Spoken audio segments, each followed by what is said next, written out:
share some my experience. Myself, Dr. Sushant.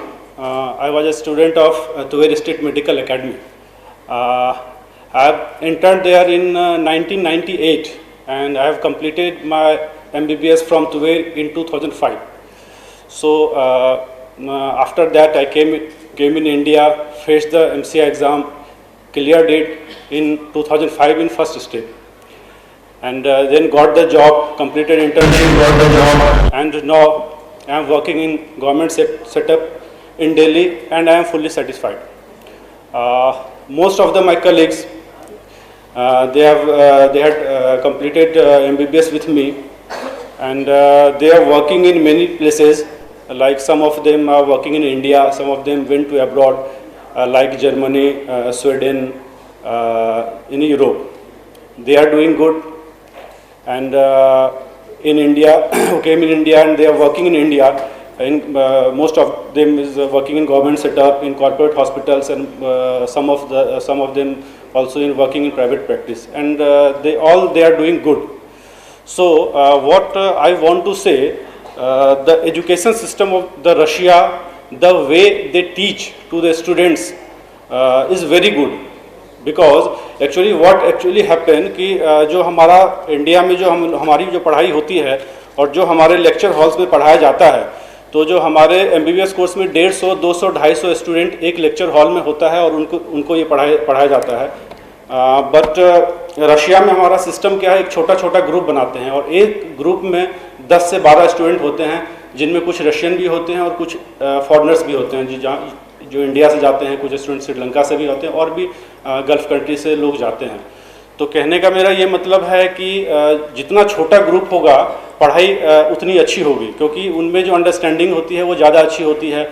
बहुत बड़े lecture hall में होता क्या है कि आप 200 के भीड़ में बैठे हो या 250 के भीड़ में बैठे हो, अगर कोई चीज़ आपको समझ में नहीं आ रही है तो इतने लोगों के बीच में आप अपने इसको हैंड को रेज करके पूछने में बहुत शर्म आता है और बहुत लोग हेजिटेट करते हैं, पूछ नहीं पाते हैं.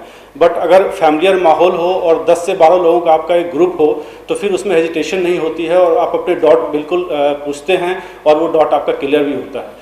तो जो सिस्टम है वहाँ का वो बहुत अच्छा है पढ़ाने का सिस्टम, और इसलिए वहाँ से जो लड़के आते हैं और वो जहाँ भी जो लगे हैं बहुत अच्छा कर रहे हैं. बहुत पहले होता था कि बड़े बड़े हॉस्पिटल में मैंने ये प्रॉब्लम फेस किया है. जो बड़े बड़े हॉस्पिटल्स हैं, जैसे दिल्ली में राम मनोहर लोहिया हॉस्पिटल, सफदरजंग हॉस्पिटल, ये सब बड़े हॉस्पिटल में नंबर ऑफ डॉक्टर्स बहुत ज़्यादा हैं. वहाँ पहले क्या होता था, पहले उन लोगों को लगता था कि भाई जो बाहर से पढ़ के आते हैं उन्हें कुछ आता नहीं है, और इंटरव्यू में उन लोगों को सबसे लास्ट में रखा जाता था. पहले जो इंडियन स्टूडेंट्स होते थे जो कि इंडिया की किसी कॉलेज से पास आउट होते थे उनको प्रायोरिटी दी जाती थी, और उसके बाद में जब सीटें खाली होती थी तब फॉरेनर स्टूडेंट को प्रायोरिटी दी जाती थी. यार इन्हें तो कुछ आता नहीं, पता नहीं क्या ब्लंडर करेंगे. बट आज के टाइम में बिल्कुल उल्टा हो गया. अब जब इंटरव्यू होता है तो इंटरव्यू में चाहे वो बड़े बड़े हॉस्पिटल में पहले जो फॉरेनर जो रशिया से पास और भी कहीं कजाकिस्तान, रशिया ऐसे कंट्री से जो पास होते हैं उनको प्रायोरिटी दी जाती है. उनको प्रायोरिटी इसलिए दी जाती है कि उनको लगता है कि यार ये काम करेंगे, ये तो इंडिया वाले तो क्या है कि भाग जाएंगे, कम से कम ये सिंसियरली रूप से काम करेंगे और ये अच्छा कर भी रहे और इनको आज के टाइम में प्रायोरिटी मिल भी रही है. तो ये सब काफ़ी फ़र्क आ गया टाइम में. और थोड़ा सा हर्डल ये है कि MCI का लेवल जो है, जो पहले का लेवल था MCI का और आज के टाइम में वो काफ़ी फ़र्क हो गया. जो पहले जब 2001-2003 में जब शुरू हुआ था MCI का, तब का जो उसका लेवल है और आज में काफ़ी फ़र्क है. नो डाउट इसमें लड़कों को इसलिए थोड़ी सी मेहनत ज़्यादा करनी पड़ेगी. जो पहले का जो लेवल था उसके अकॉर्डिंग अगर देखें तो मेहनत ज़्यादा करनी पड़ेगी. तो ये सब सारी चीज़ें हैं. Now I am running a coaching academy for MCI exam. Actually not even I, actually हम लोग एक group of doctors, we are running a coaching academy in Delhi.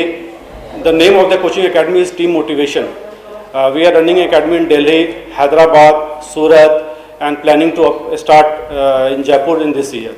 And so we are just planning to send some faculty, some professors, some teachers, some doctors to the Tuver State Medical Academy and Orenburg State Medical Academy, कि जो वहाँ पे जो लड़कों को जो दिक्कत आ रही है वो दिक्कत ना आए. थोड़ी सी जो लैंग्वेज प्रॉब्लम लड़कों को अभी भी हो जाती है वो ना हो, और इंडियन जो हमारा वो है उसके अकॉर्डिंग वहाँ पे जो यहाँ के प्रोफेसर या यहाँ के डॉक्टर जाके उनको वैसा टीच करें जो इंडिया में जो लेवल है उसके अकॉर्डिंग टीच करें।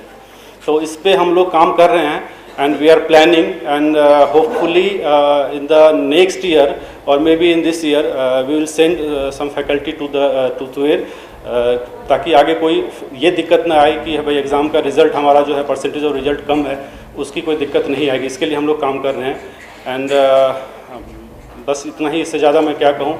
And I wish to all the students when in Russia to clear the exam and to clear the MCA exam in first step.